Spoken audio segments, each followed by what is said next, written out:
So kempen ni bagus lah sebab dia bagi kesedaran kat semua jenis umur lah. So sebab sekarang banyak scam and then ada kes penyebaran berita palsu kan. So sangat bagus lah, so everyone boleh ada kesedaran lah tentang keselamatan internet tu sendiri. Dia bagus lah sebab bila tempat perempuan awam kat sini dia lagi ramai kan. So lebih ramai kita boleh reach kita punya audience. So, lebih bagus lah.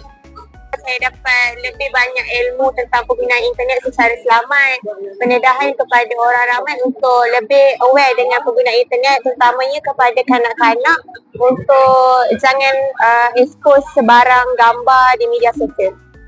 Kempen yang dilakukan di tempat orang ramai seperti ini amat bagus kerana dapat menarik perhatian orang ramai, dan aim untuk kempen tu akan lebih dapat dicapai kerana banyak yang dapat akses.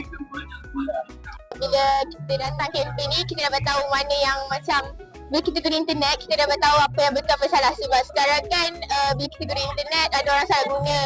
Jadi kita tak tahu benda tu betul ke ataupun tak. Jadi bila kita ada jawab soalan tu, dapatlah lebih berhati-hati.